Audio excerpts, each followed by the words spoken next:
Everyone to our town hall meeting tonight. My name is Lisa Majeski and I am the vice chair of the Texas Rehabilitation Council.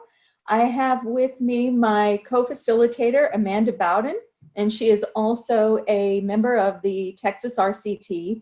We are so pleased to be here today. We are very grateful for your presence today at this wonderful new format for our town hall meetings. In the past, we have done these in person in various cities throughout the state of Texas, but now with everything that is going on with the COVID-19 pandemic, we are forced to change the way we do things. And so we are asking for your grace as we navigate through these waters of webinars, and hopefully everything will work and our internet will stay up. But we are very grateful for your presence today, and we want to have your voices heard. Your feedback will shape the Comprehensive Statewide Needs Assessment, CSNA, for 2020. The CSNA in turn will help shape the future of VR services in Texas. So this is a very important conversation. We're here to talk about vocational rehabilitation services and employment for people with disabilities. Our conversation tonight will have three goals. One, to describe VR services across Texas. Two, to discuss employment-related needs. And three, to learn how to improve VR services. We want to know what the VR agency is doing right. And we also want to know what the VR agency could be doing better. So before we get started, we're going to do a little bit of housekeeping. Let's go over how you can use Zoom and this meeting to participate today. First, let me tell you that you will not be able to, attendees will not be able to project video. So the only people that you should see on your screen are the RCT facilitators, myself, and Amanda Bowden. There are two ways for you to respond to questions using Zoom. And the one way is to raise your hand. So if you're using a computer, tablet, or smartphone and would like to speak using your microphone, then please click on the icon on the bottom of the screen that says raise hand. The keyboard shortcut to raise or lower your hand is Alt-Y. If you used a dial-in number today, use *9 to raise your hand. You'll only need to raise your hand once. If someone else speaks before you, you will still keep your place in line. When it is your turn, you'll receive a notification from the host asking you to unmute your microphone. Click on Unmute Myself, and then you will be able to speak. The keyboard shortcut to mute or unmute yourself is Alt-A. If you used a dial-in number today, use *6 or unmute yourself when it is your turn. Please remember to speak slowly and clearly so we can create a clear transcript. The timekeeper will let us know when it is time to move on to the next question. Due to the large number of people attending today, we ask you to limit your responses to 2 minutes. If you would like to respond to another question, you will need to raise your hand again. The second method of responding is using the Q&A icon located at the bottom, or in some cases, the top of your screen, to type your comments. If you so choose, you may submit your response anonymously. When it is your turn, you'll receive a notification that the facilitator will respond out loud. If you would like to follow the facilitator's response on the closed captioning or CART, please use the closed caption icon on the bottom or again on the top of your screen to start viewing. If you would like to respond to the facilitator, you may use the Q&A box again.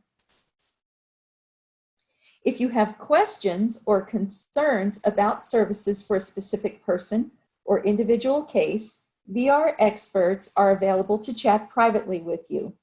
Please use the chat box to let us know you have a case-related inquiry.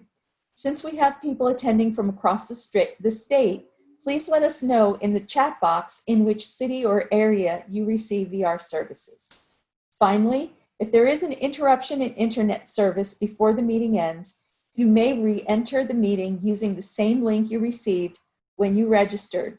Your kind consideration is greatly appreciated. If you have questions about anything that we've just covered, please use the chat box to ask for assistance at any time during the meeting. Do you have any questions before we begin? Okay, then let's go ahead and begin. Now, I'm going to ask a question right off the bat. Is Lisa Godwin on the call? Yes, I'm here. She is. Okay, Lisa. So you are going to be our timekeeper and you're going to monitor the raised hands, yes? That's correct. Beautiful. Okay. So the first thing we're going to do is we're just going to talk in general about vocational rehabilitation services. And our first question, just as a reminder, there are two ways to respond to these questions. Number one, raise your hand and then unmute yourself when it is your turn to speak.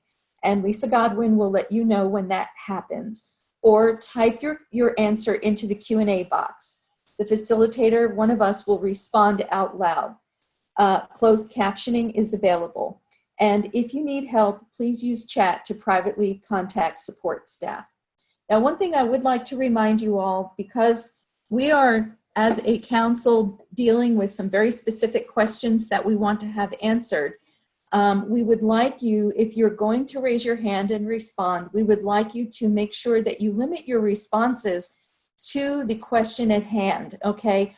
I know that there are a lot of issues that people are having that they have shared in an earlier town hall meeting in the chat boxes.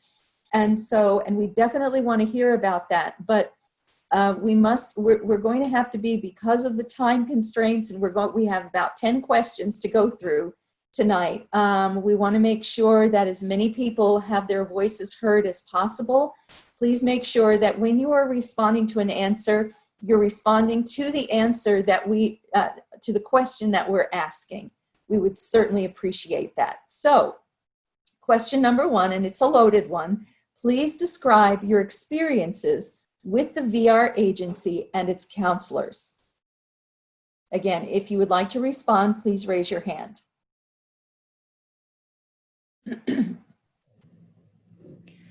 I do see one raised hand, Carol H. Please unmute your mic and you may speak. Hi, my name is Carol Hurley. I work for Conroe Independent School District, and I just want to congratulate the support that we have gotten from VR service with students that are 18 plus. Gina Chen is our representative that handles all of our high schools, and I just can't say enough good things. We have had a lot of really good teamwork between the two of us, not duplicating services, and anytime I have needed assistance, it is an email that is answered very quickly, and given the help that we need, they've taught budgeting classes and resume classes and job interview classes, and really been a wonderful assistance in our 18 plus students. Thank you, Carol. Next, we have Jelana H. You may go ahead and unmute your mic and speak. Hi, my name is Jelana, and I'm the parent of a 31, almost 32-year-old deafblind, developmentally disabled individual, and I live in San Marcos, Texas. Our experience with VR services, we expected it to be quite great, but in actuality, we found it to be quite different. We were able to get specialized testing for her, yet when we needed support for someone who understood deafblindness, we weren't able to receive those supports. And the deafblind specialist pushed so hard, they actually got in trouble for becoming, quote unquote, too involved. This led to a report being completely misunderstood because the person the VR specialist just did not understand deaf blindness with other disabilities, and it resulted in my daughter being labeled unemployable. And when I tried to pose different scenarios to just try and get some support, it was told to me that I really had to come up with local jobs. They offered us something that was an hour away, yet they weren't willing to provide transportation. And so I guess what I'd like to just make sure that, and then also the counselor just truly didn't understand her disability. And I'm not trying to say that they have to be experts on the specific syndrome or something like that, but deaf blindness is there. I'm concerned that there aren't carved out services for that. At least it appears that way to me. Maybe I'm missing something, and I would be more than willing to hear about that. But also just understanding that deafblind people can, even with developmental disability.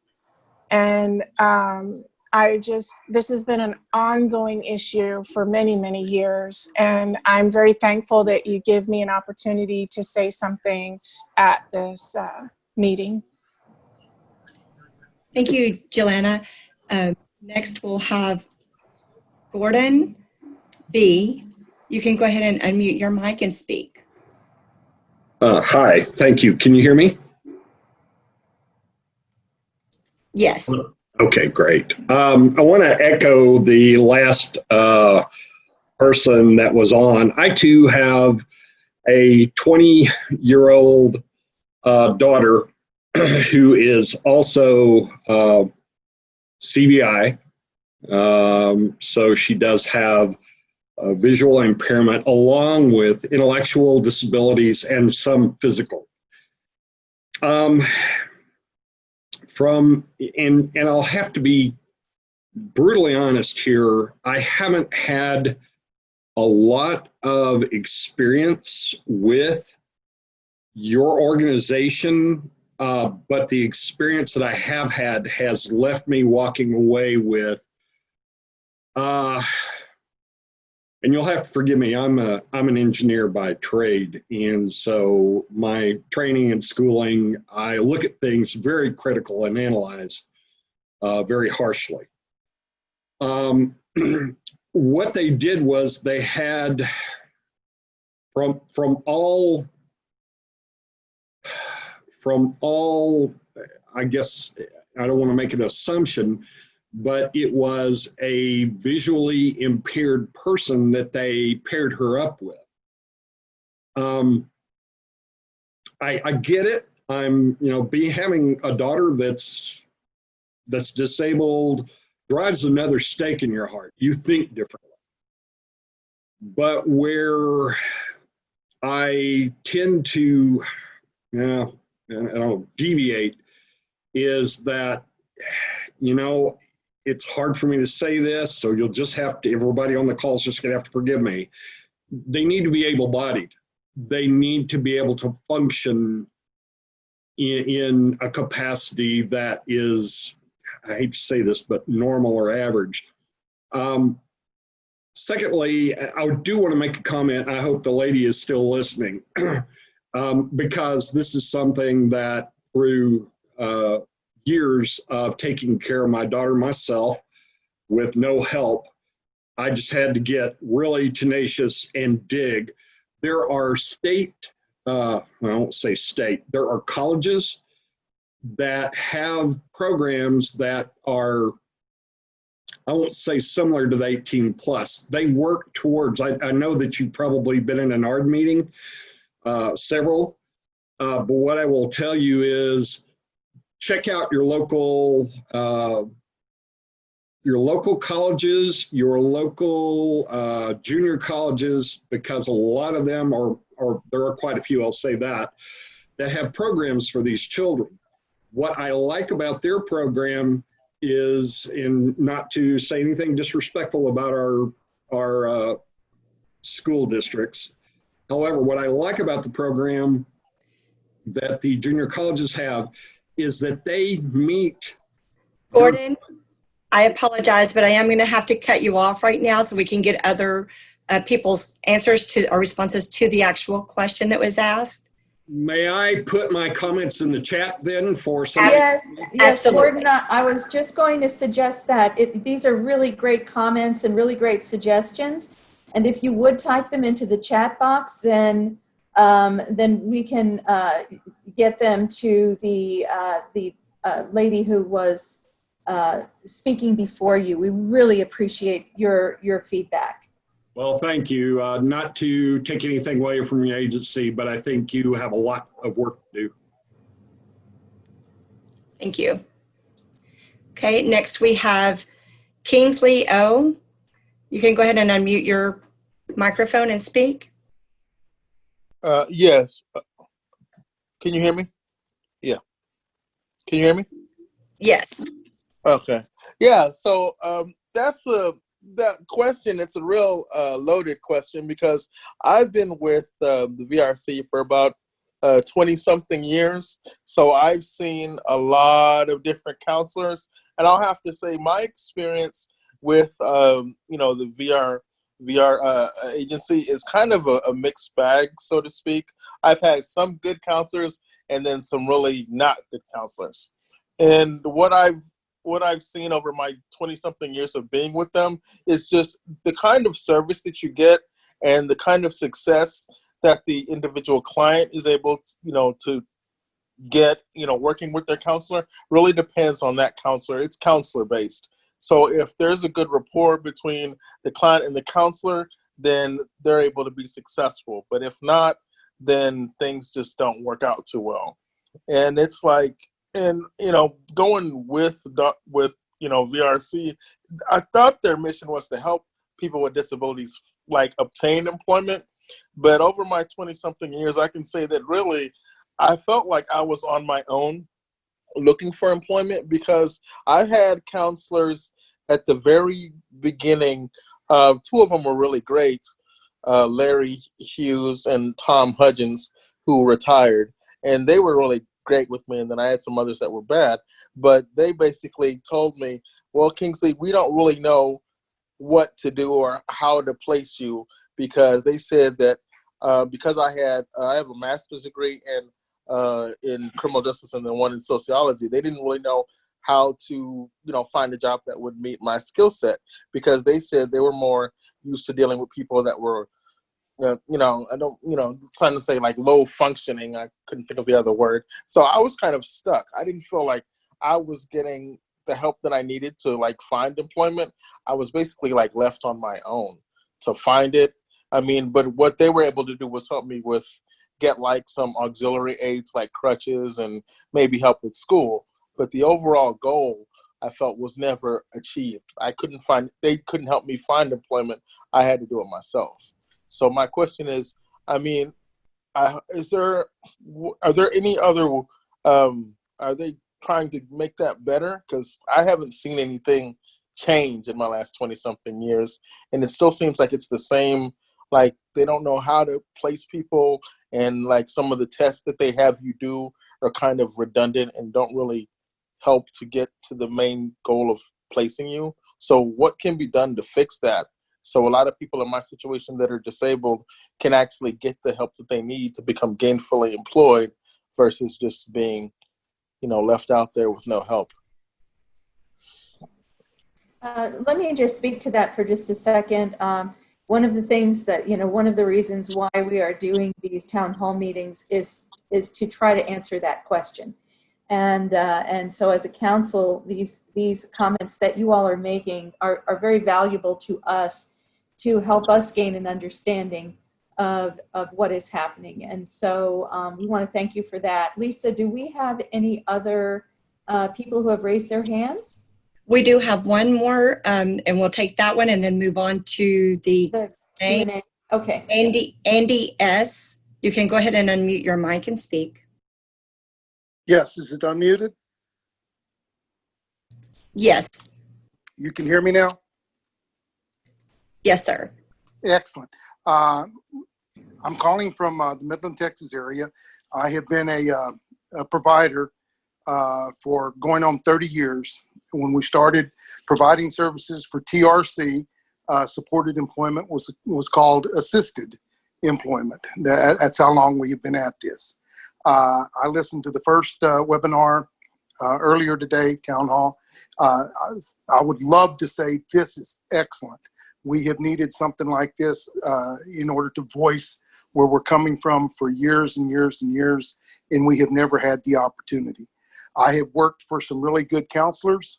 My TRC counselor way back in 1988 was a man by the name of Nabi Sanchez, and I'm pretty sure that's a name that will resound throughout the agency, for a long time to come.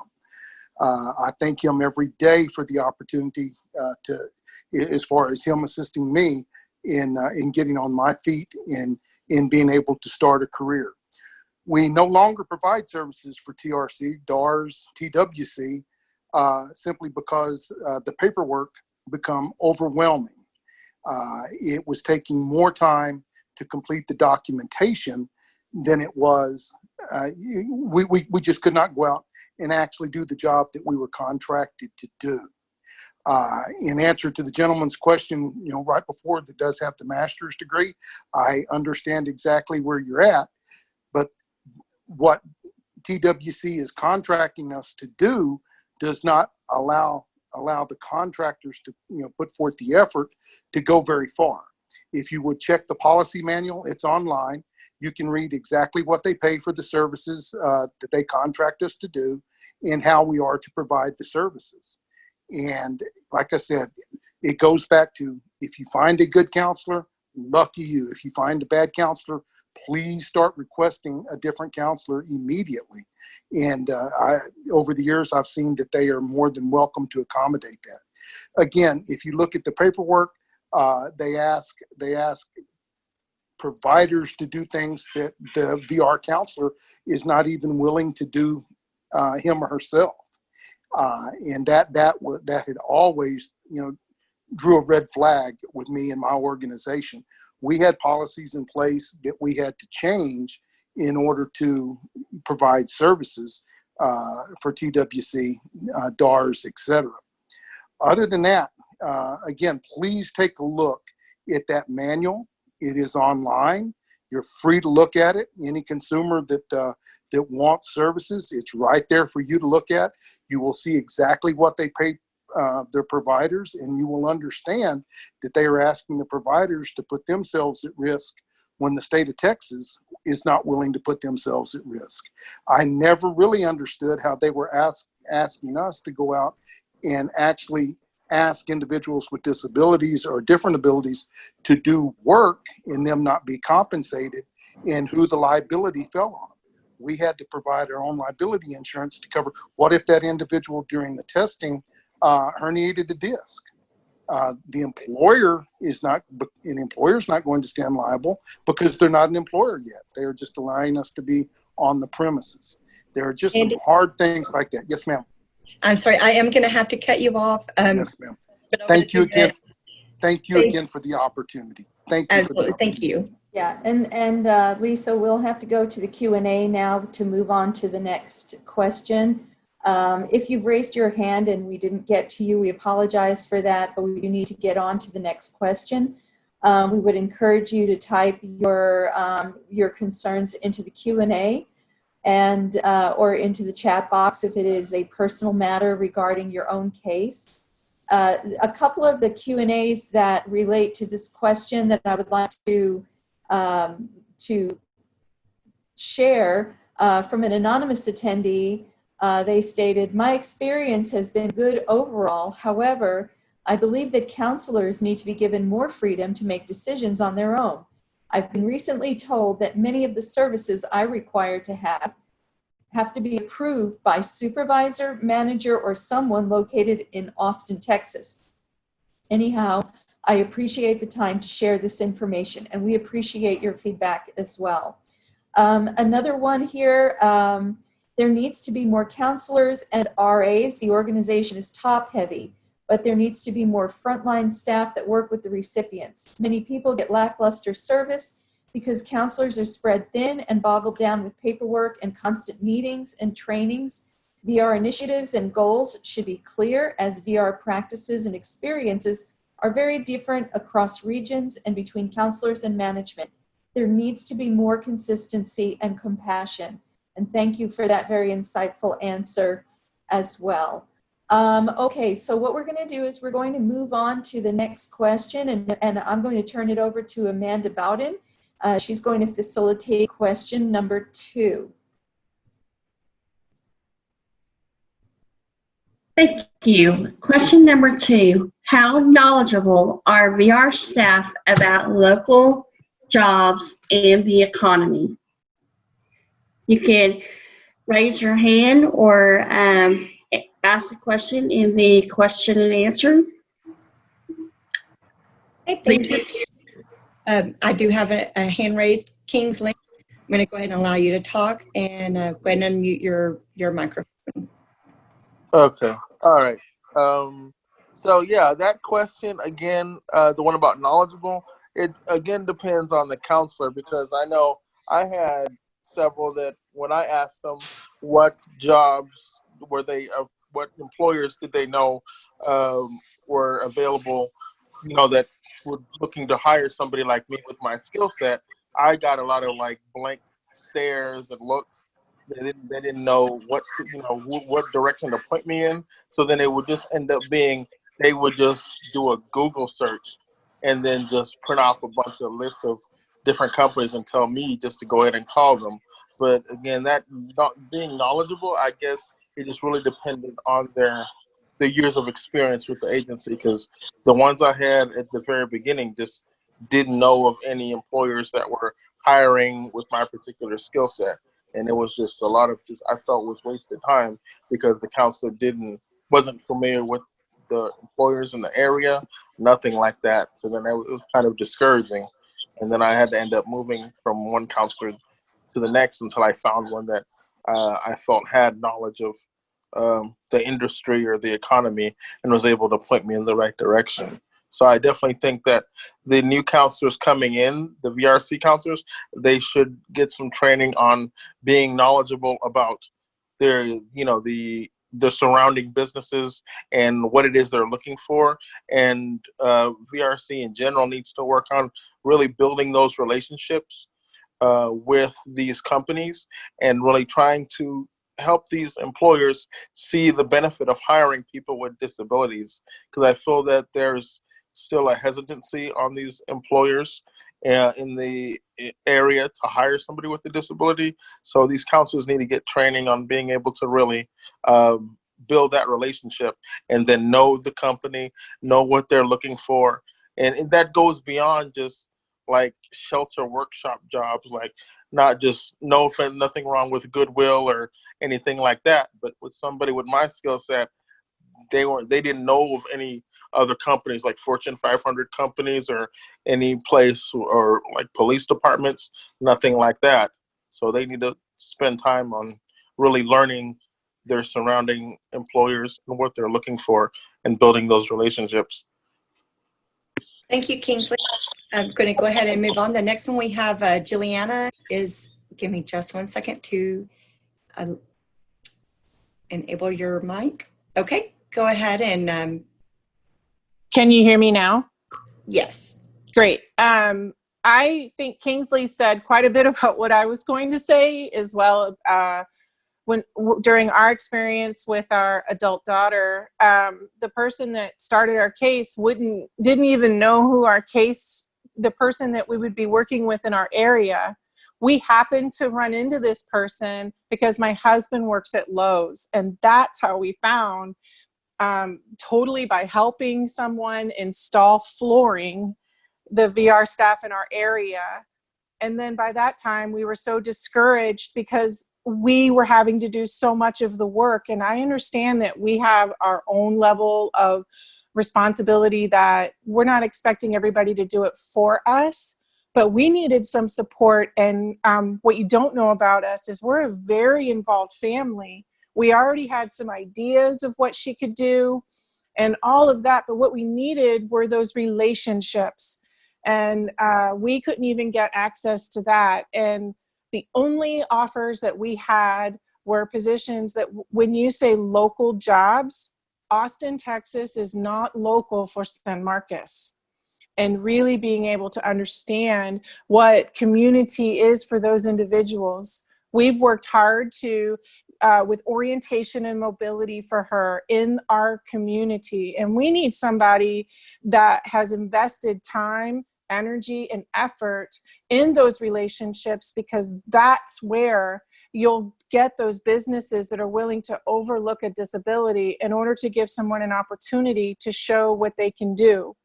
For instance, resumes, nobody likes their resumes. There's resume anxiety. A piece of paper or a couple pieces of paper do nothing to accurately represent the potential and the skill set of an individual for employment, period, whether they have a disability or not. And so I hope that VR staff can receive more training, as well as businesses in the local area receive some sort of informational type sessions of the benefits of hiring someone who's individual or who's disabled and how easy it can be. So there's businesses going up everywhere. And I know that in the time that we're in right now, some are closing, but this is a great time for VR staff, the TWC as a whole, to look at how to help some of these small businesses with really qualified employees. Thank you, Jelena. I do not see any other raised hands at this time, so we'll go ahead and move on to the QA. Oh, yeah, okay. So we do have some good comments here. One is from an anonymous attendee. I would like to know if there will be any changes in helping a young adult find employment. There are some young adults who are not accepted into the job environment because of his or her limitations. I thank you for that comment. I also see one here that says, as Kinsley said, consumers are provided a list of jobs from a Google search. My blind friend was given a list of jobs like truck driver.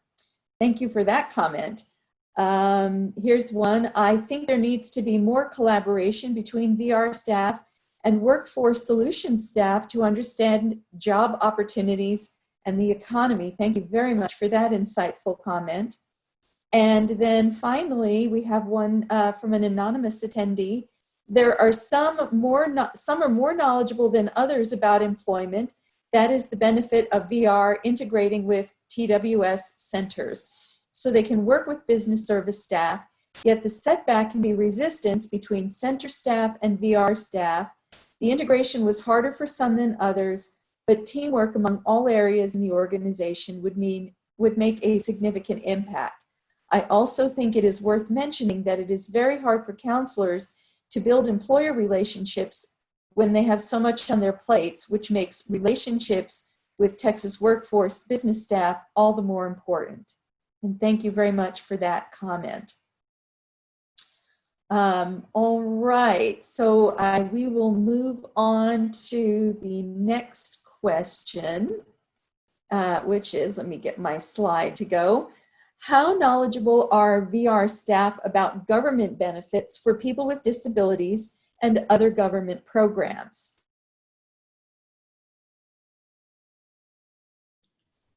Okay, I see one raised hand. Go ahead and unmute your mic and speak. Yes. So that question, yeah, that one about government benefits. My counselors, like the ones like Larry Hughes and Tom Hutchins that have been there 35 years, they seem to be real knowledgeable about those type of benefits. But like I was saying earlier, when I got the counselors that hadn't been there so long, they really weren't really knowledgeable as far as how those benefits, would work with one another or coordinate. So it was I was left to figure that out on my own. Because I know when I had asked the question of one particular counselor, so, okay, if I go and I'm working full time, am I going to be able to keep my benefits? And then they were like, oh, yeah, you'll be fine. But then shortly after I started working, I then got a letter from Social Security telling me that they were cutting my benefits and cutting my Medicaid, and I was kind of, disappointed that my VRC counselor had told me that everything was going to be fine, and then I got a letter from Social Security saying no. So again, that just goes back to, I guess they need the proper training for the new counselors coming in to make sure that they understand how these different benefits coordinate with one another, so that way they're able to give out accurate information to their consumers, so that they don't jeopardize their benefits by working too many hours or what have you. So the being knowledgeable, again, just depends on the amount of training and the counselor has received in order to accurately give correct information. So it just depends. And also, I had another question too. I was trying to figure out, because in addition to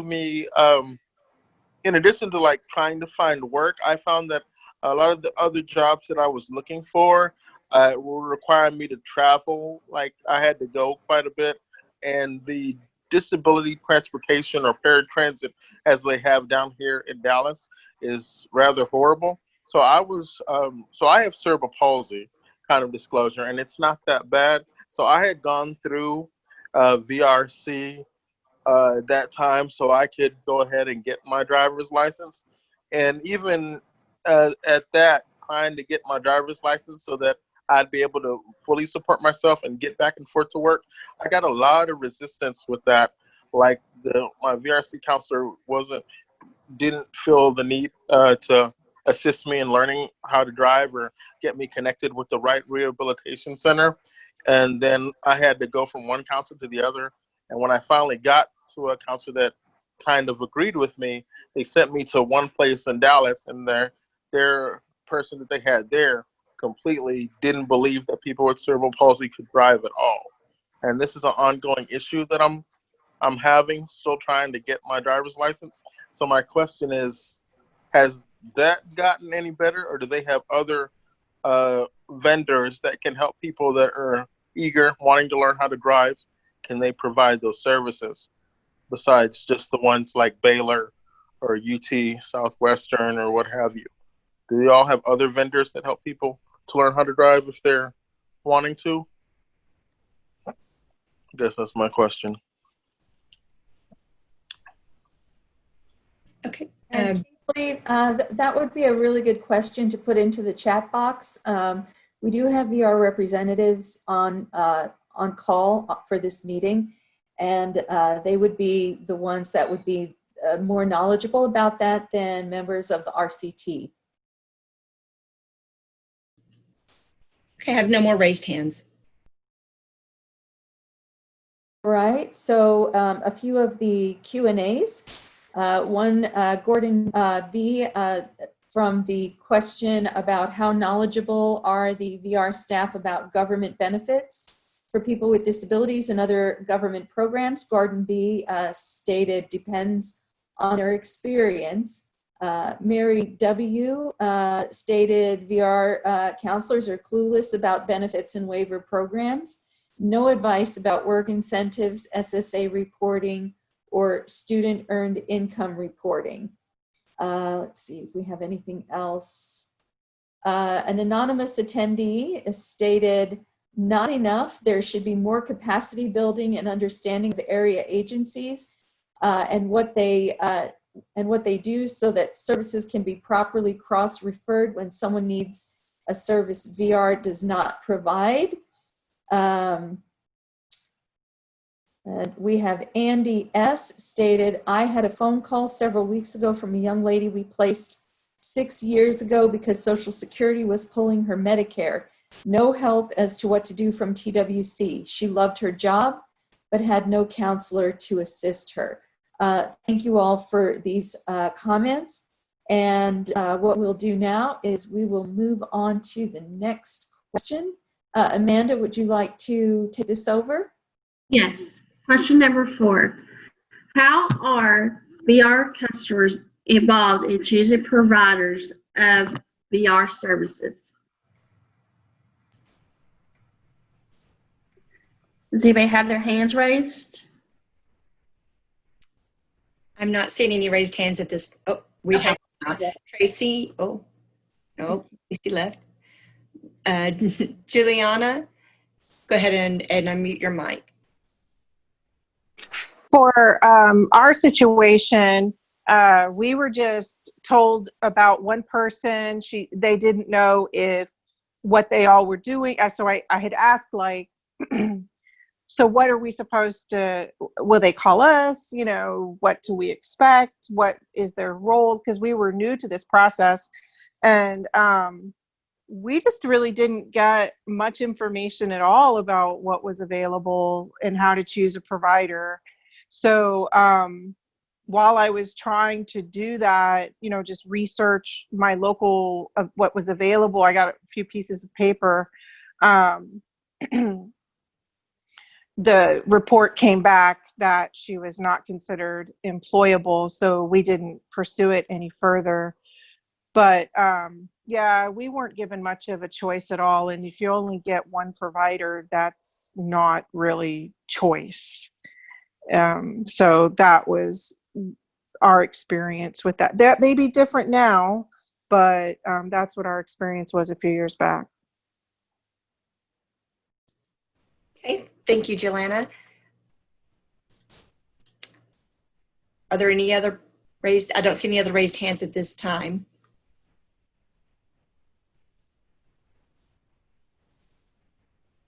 All right, and to this particular question, we do have a couple of comments in the Q&A.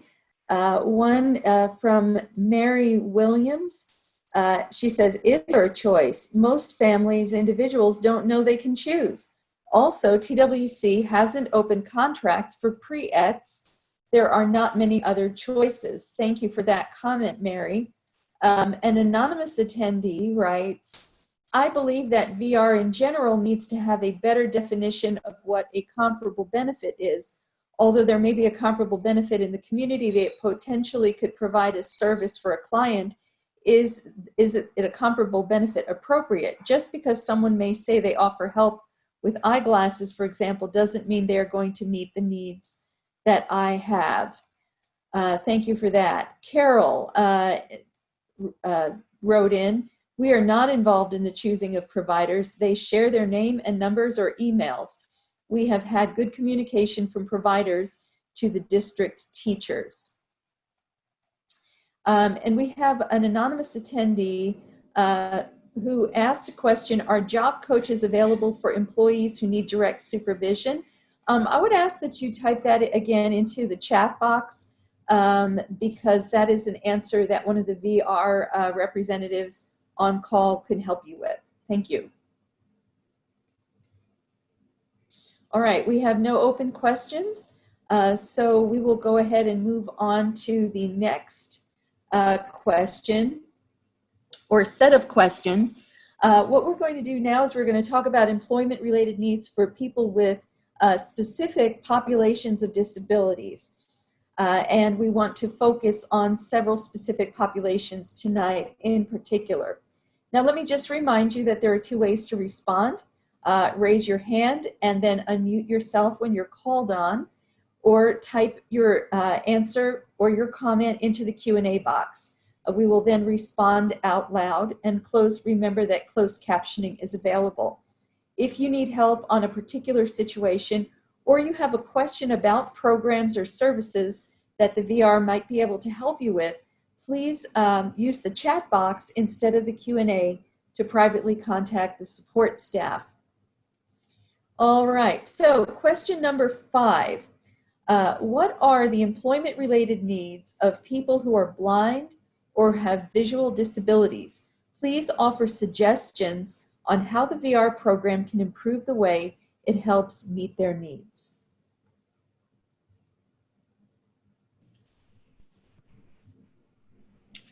I'm not seeing any raised hands at this time. We have one.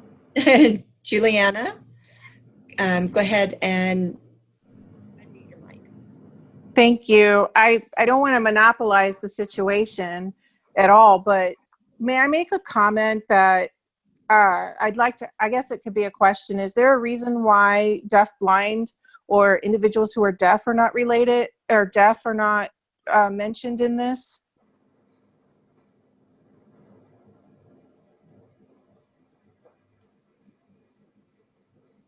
Hello? Hello? Usually when we deal with our questions in the grouping of the types of disabilities, deaf, blind are usually grouped, and unfortunately, I think the way we typed the question in was probably we needed to add deaf, blind, or who have visual or hearing disabilities, but this would be in this group of this category of disability. This when we're doing the reporting, this would be the category. So yeah, this is something that we as the council would want to make an improvement on that slide. So thank you for that comment. Sure. I think that it's very important to note that being deaf-blind, even without a developmental disability, is very different than being deaf or blind. That having the concomitant disability is exponentially different. And I think that it's an important piece to remember, because their service needs, especially employment related, can look very differently. And those need to be planned for. Sometimes they're more expensive. Sometimes they require specialized training. And so those employment related needs of people who are blind or have visual impairments, that is just, in my opinion, a little too broad and doesn't give the special care that individuals who are deaf-blind desperately require in order to be successful in VR situations. For instance, technology looks very different for individuals who are deaf-blind. They might need tactile communication, and their sign language interpreters might need, to have a specialized skill set in working with individuals who are deaf-blind. Maybe it's a little more specialized with Braille technology. And I think that not seeing it was concerning for me, because if it's not there, when you get it to a counselor or, to anybody in that voc rehab piece, deaf blindness is so forgotten that nobody's really having to pay attention to it.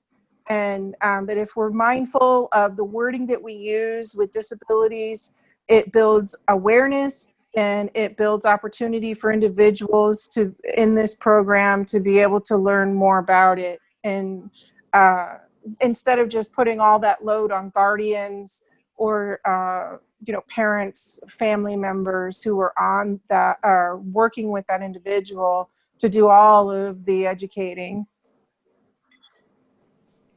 Thank you so much for Jelena. that comment. We really appreciate it. Okay. Lisa, do we have other hands raised? We do. So next we have Kingsley. And you can go ahead. Okay. So I see this category, blind, visually impaired. Is this just, are there other categories that you're going to mention? Like mine is a physical disability. In other words, like I have cerebral palsy. So is that another category you're going to mention? Because yes, we'll be dealing with some other populations as well. Okay. All right. Just wanted to make sure. Okay. And next we have Erin A. Hi, I was curious. You said, I'm kind of new to this. I'm wondering, what are the benefits to employers for hiring someone with a disability? Are there any, like, incentives for them? Because, making accommodations is a cost, and training, et cetera. So I'm wondering, are there benefits to an employer to encourage them to hire someone with a disability? I'm going to have to remind you to please ask questions like that in the chat box. We really need to keep our answers to the question at hand. And I know that there is a little bit of relationship to that. However, this would be a very specific question that the VR staff can help you with. I can tell you as an employer myself who employs quite a few people with disability, yes, there are definitely incentives to businesses. However, for more information about that, I would ask that question in the chat box and let some of the VR staff help you with that question. Okay. About 15 minutes ago, I did ask that in the chat bot and no one answered. So that's why I asked. Okay, Thank you. Thank you. Lisa, how are we on? We do you have have, anybody else? yes, Mara L. Go ahead and unmute your mic. Hello. I'm a friend of Mara's. My name's Claire, and she let me join. I'm visually impaired as well with physical disabilities. But I think one of the things that really needs to be looked at is for more about the programs, high school and college, helping us to learn about that. I feel like there needs to be more what's the word I'm looking for? More communication with like a more variety of jobs. Because when I tried the program with VR, I would say like a few years ago, it wasn't really at my level of thinking, because I'm in college and I'm trying to study to become a physician assistant. And so I kind of felt that I needed a little bit more specialized training about like how it'll be helpful in the workplace. So that was kind of where I was coming from, is how can we improve that? How can we improve the programs that can help you get to where you need to be?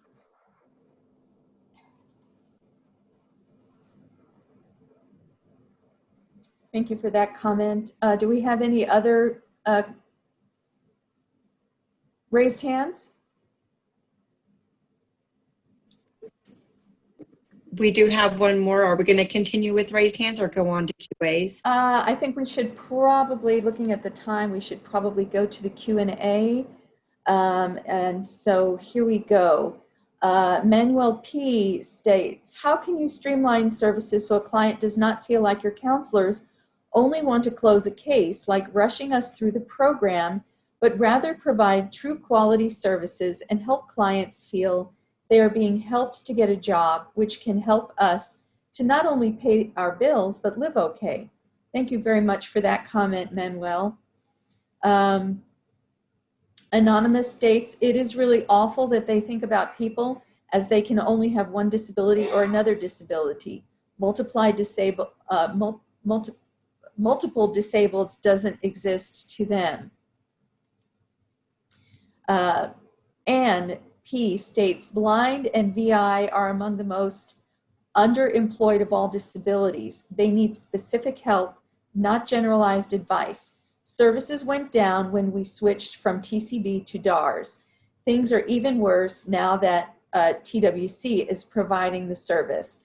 The VI population has been lost in the shuffle. Thank you for that comment.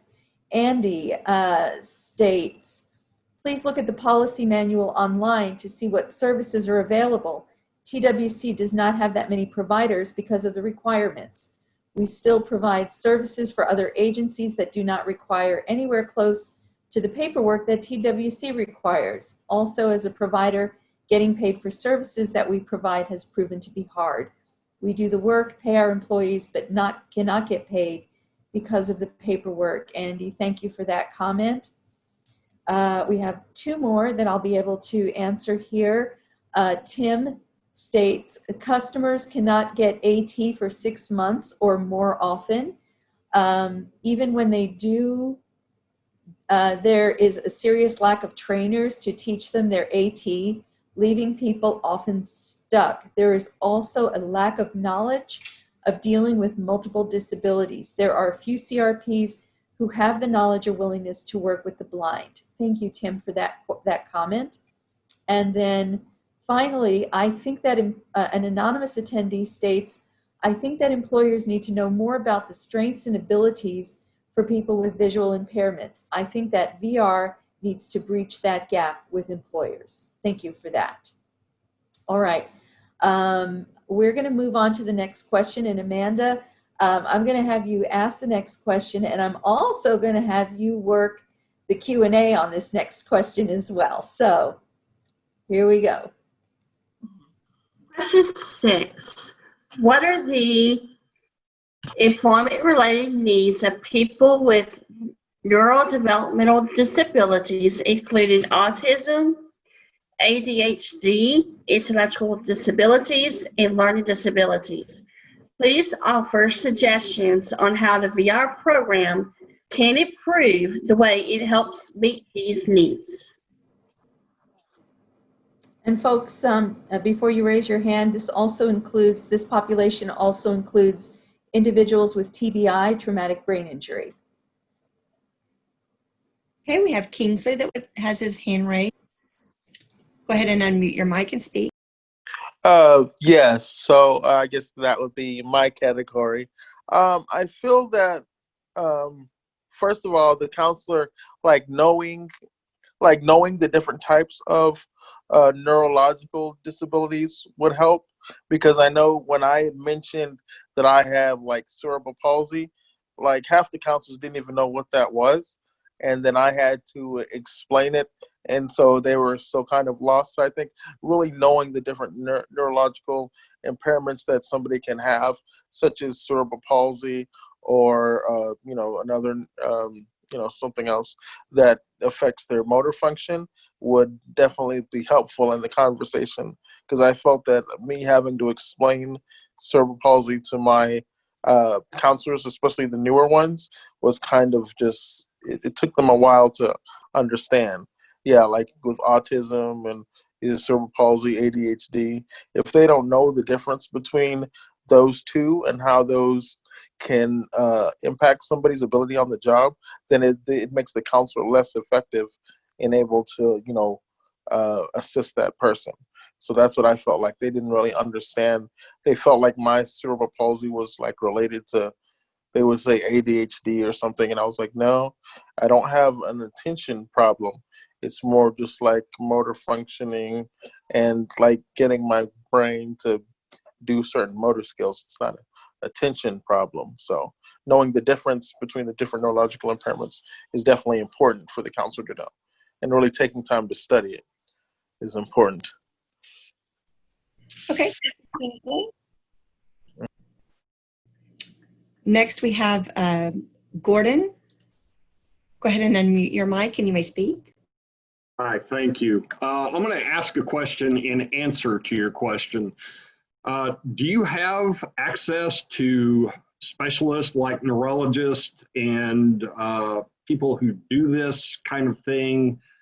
I guess on the medical side, but it's a little bit related to occupational development. Do you have people that you consult, professionals, like I said, neurologists and those types?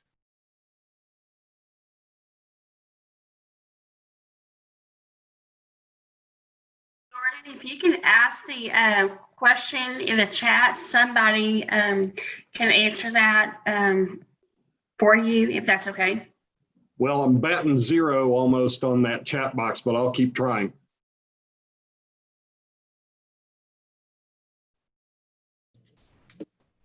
Okay, Gordon, thank you for your comment. We're going to move to Mara. Yeah, it's Claire again. Sorry about that, but I kind of felt that in the past with my counselors, I kind of felt like it was hard for them to understand why I have physical and visual disabilities because of my neurological disorder, and I felt that they weren't really capable of understanding what services I needed and when, and finding me the right person that could deal with both. Because especially back when DARS and not part of TWC, it was a really difficult decision to be under the DRS or DBS, because I've been under both categories. And so I felt that I feel like more counselors need to be aware of more neurological disorders and the effects that they can have on their brain and things like that. Okay, thank you. Next, we have Carol H. You may go ahead and speak. Yes, I would like to see if counselors could help in individual communities and also at the corporate level with helping employers to see the benefit of job carving. You know, you're looking at all those different disabilities, some that have students or adults that have real strengths in certain areas, but then you run up against employers who are not willing to just take that strength and match it with a need that they have. They, in our area anyway, they don't seem to want to do that at all. And that would really aid people in being able to get jobs that would be beneficial to them and satisfying, you know, their strengths being used. And I don't know if counselors could, you know, help in that job development in that way.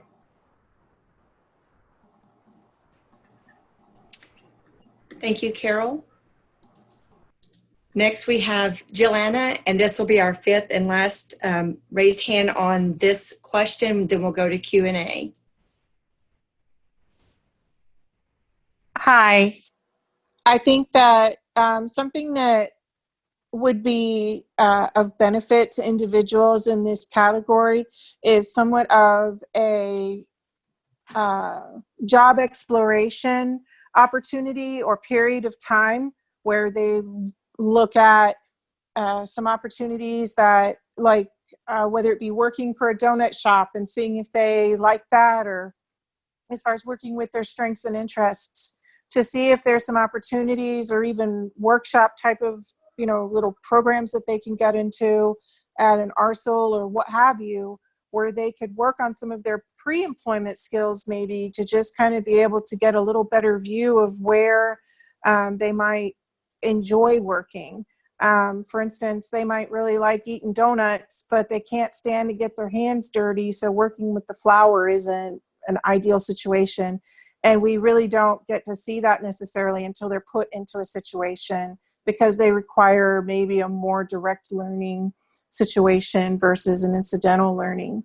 And so I know that a little bit of job exploration specific to the employment, not just a free-for-all, might be a really great added benefit to this population.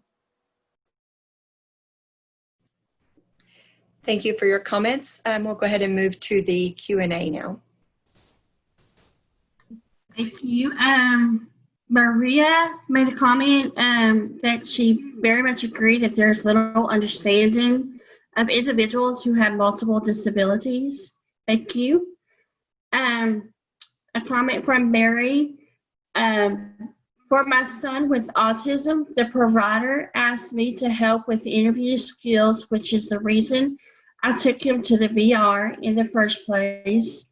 If I knew the best way to help him with interviewing, we didn't need VR. There are more autism certified providers now, but also for individuals with IDD, there are not many providers who know how to job coach or job carve these events. Thank you for your comment. From Ann Phillips, in my area, it seems that Goodwill is the only job, considered for people with other disabilities.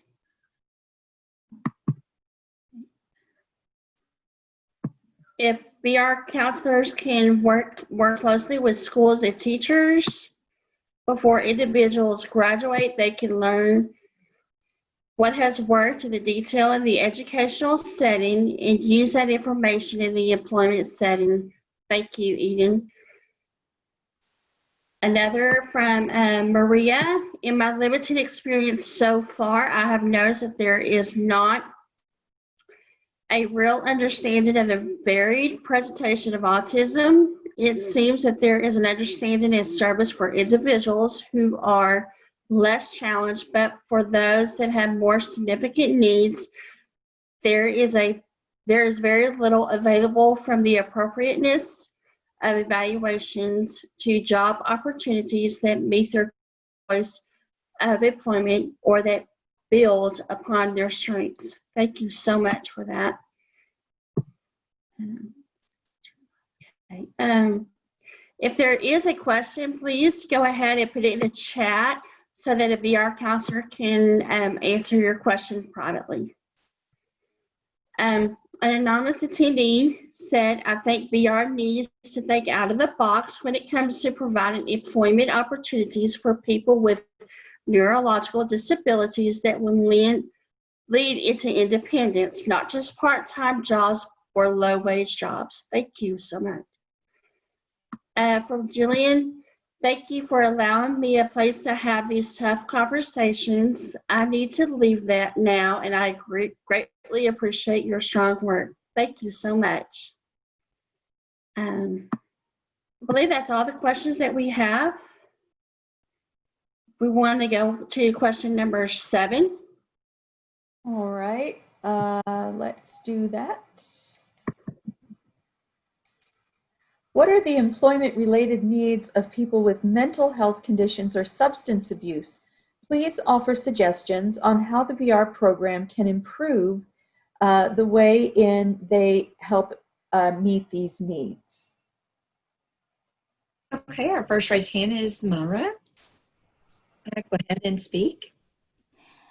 Yes, so I think something that can be helpful is looking at this more like as not as in like an inhibitants, but kind of look at it on a more frequent basis. Because I think if you were able to check in with your employer more often about and be honest about how you're feeling, because I feel that some people are afraid to say that like they're struggling because I think they're afraid that they'll get hurt for that. And so I think if there was to look at it as a way to have a way to explain how you're truly feeling and understanding, especially with depression and anxiety, because some days there are triggering situations in the workplace that can have a real effect on something like that. So it would be helpful to have a plan in place on what that happens and for the employer to be really understanding of what is truly happening.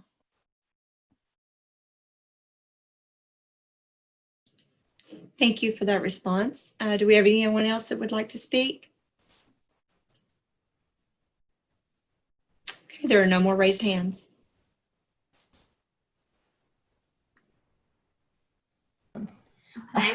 Nothing came into the question and answer, so we will move on to the next question. Amanda?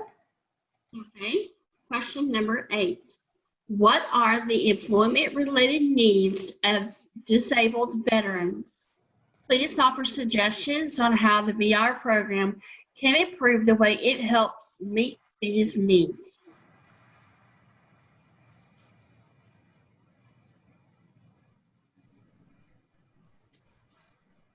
I am not seeing any raised hands. All right, let me check the Q&A. We'll just go back. We did get one more comment on individuals with mental health disabilities. So I'll go ahead and answer that one since we don't have anything in the Q&A about employment needs for veterans. An anonymous attendee stated, I think people with mental health disabilities need more assistance when it comes to providing job accommodation strategies that can lead them to keep their jobs. And we really appreciate that comment. Thank you so much for that. Other than that, we don't have any other, we have no comment on question number 8. So we will move on to question, the next 2 questions deal with the Community Rehabilitation Program service providers. CRPs are government programs, nonprofits, and other providers of VR services. Some examples may include schools, doctors and job skills trainers. And I know that there were some questions about comments on pre-ETS programs. This would be a good time if you have a comment about pre-ETS to make those comments. And so our next question, remembering, how to respond, raise your hand and unmute yourself when it's your turn to speak, or type in the Q&A box. Use the chat box to privately contact support staff. So question 9, this is a big one and it's a very broad one. So we will really welcome your feedback on this. Please describe your experiences working with community resource providers. Good and bad, please.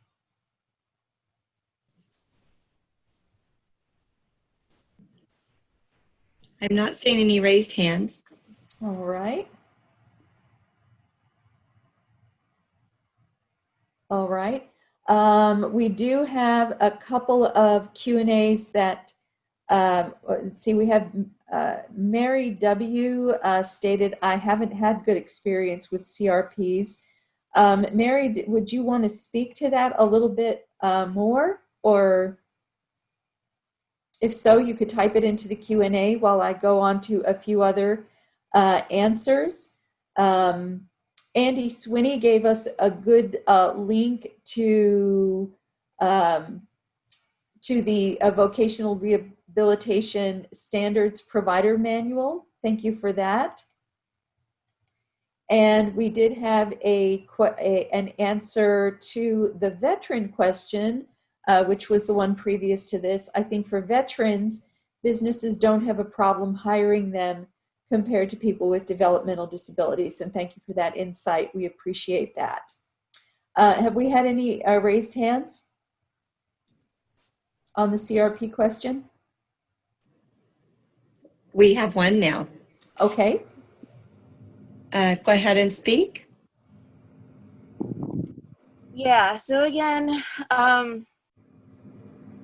this is related to the pre-employment training services and CRPs, especially the ones that pay sub-minimum wages, because there are actually a lot in Texas, unlike what that person said earlier, the last meeting.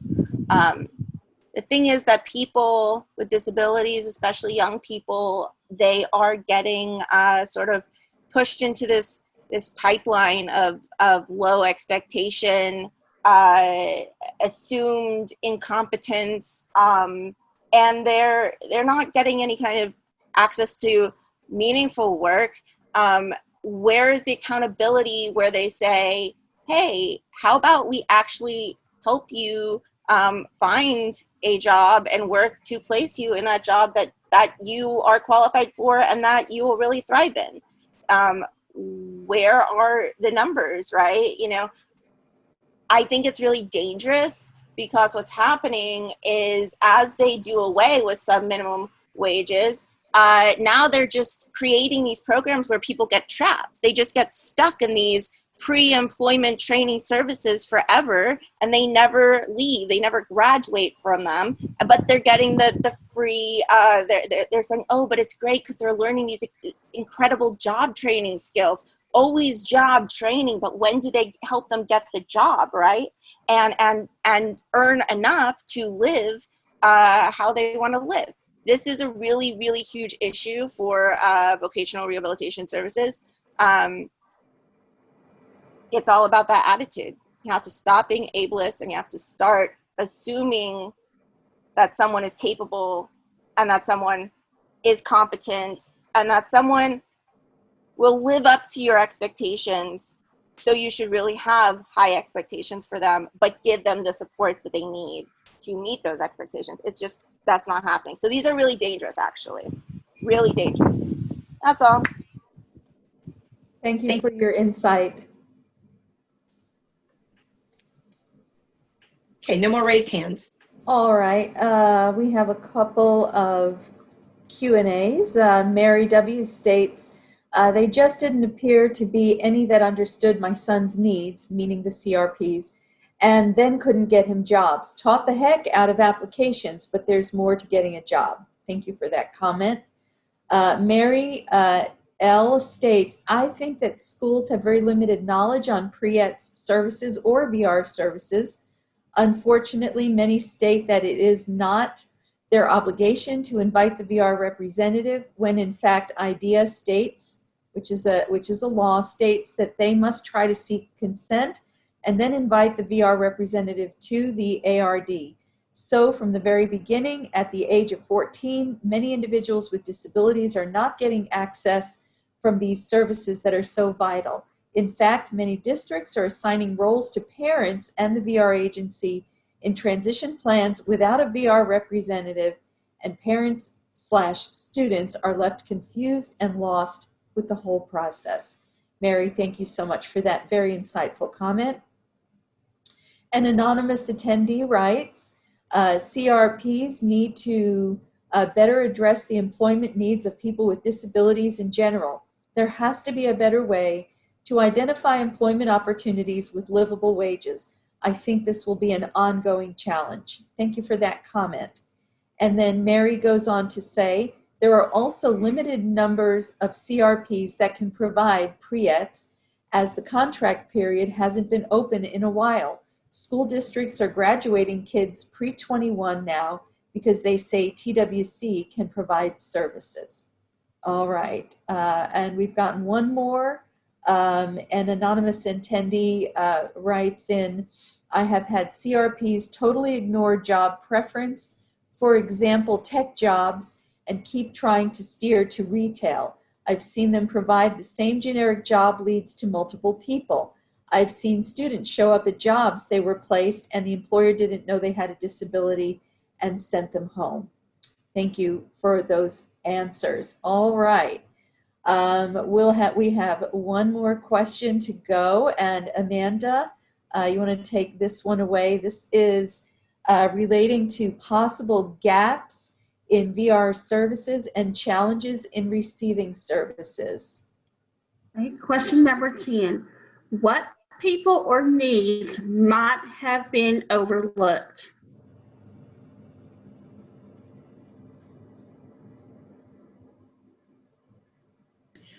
We have one raised hand, Joey.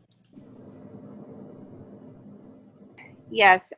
So I said this before, but I really think that y'all, just like, out in society, we seem to have a very difficult time understanding that people can have more than one marginalizing identity at a time. The same is true for disabilities.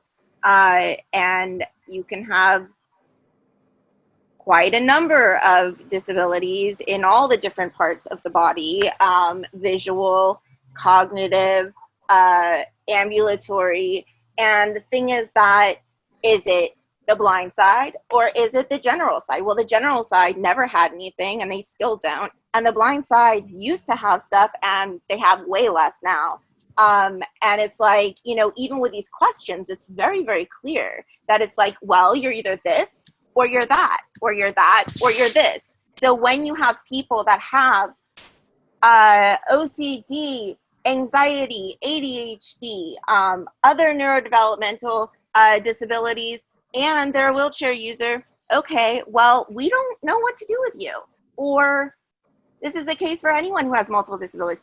And even with people who have single disabilities, right? What do? They don't even know. Like, I don't know what kind of training VR counselors are getting, but I often feel in the 11 years I've been dealing with VR services, I feel like I am the one teaching the VR counselor about the policies in their manual and what it says that we have rights to.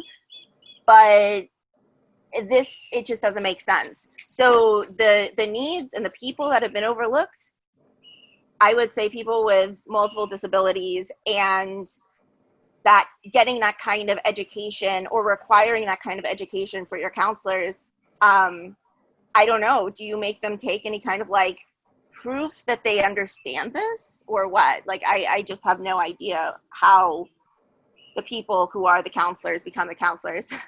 It doesn't even seem like they have much of an understanding about disabilities. Thank you, Joey. We have one other. Mara, again, You are unmuted and can speak. Yes, so I feel very similar in the similar situation when I went to my own counselor, to try to figure out what the best course of action while I was in college. She asked me what affects me the most, my physical disability, my vision, or my mental health, and I told her they affect me in different ways, but every day. Like, there's no one disability that affects me more than the other.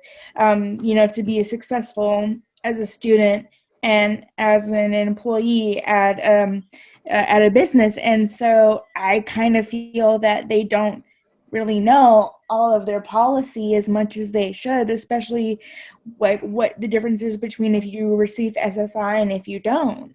That's a whole nother can of worms, but I just think that it would be great if the counselors knew more about the disabilities instead of having the families and the recipients of the services be the ones to explain what it is and how it affects people. I feel like we are the teachers when they should be the teachers in helping us. Thank you for that comment.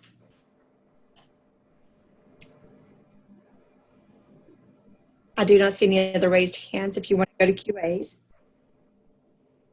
Amanda, do we have any QA?